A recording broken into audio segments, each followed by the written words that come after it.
नमस्कार मंडळी. झी मराठी वाहिनीवरील पारू या मालिकेला 1 वर्ष पूर्ण झालं. या मालिकेने प्रेक्षकांची विशेष पसंती मिळवली.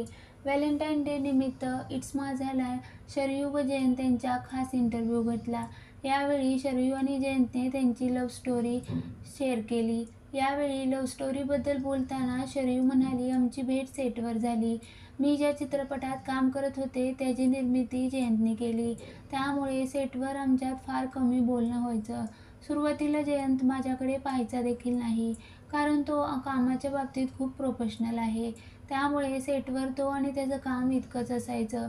जेव्हा माझ्या कुटुंबाचे काही प्रॉब्लेम सुरू होते तेव्हा जयंतने मला खूप मदत केली आणि त्यातून बाहेर काढलं. यानंतर आमचं बोलणं सुरू झालं. जयंत म्हणाला, सुरुवातीला मी सेटवर ओळखायचो पण आमचं बोलणं व्हायचं नाही. जेव्हा आम्ही बोलायला लागलो, एकत्र बाहेर भेटू लागलो तेव्हा आमच्यातली मैत्री वाढली. जेव्हा माझ्या लग्नाबाबत घरी बोलायला लागले तेव्हा मी शरयूबाबत सांगितलं. त्यांनाही हे ऐकून धक्काच बसला. मात्र त्यांची मी समजूत काढली आणि जेव्हा शरयू घरी भेटायला आली तेव्हा शरयूने या बिलकुल देखील दाखवलं नाही की ती पहिल्यांदाच माझ्या घरी येते आणि तिने पहिल्याच भेटीत सगळ्यांची मनं जिंकली.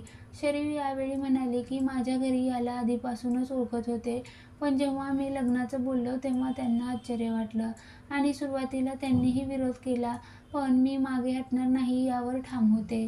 त्यामुळे गोष्टी पुढे सरकल्या. शरयू सोनवणेचा नवरा जयंत लांडे मराठी सिनेसृष्टीमध्ये काम करत असून तो निर्माता आहे.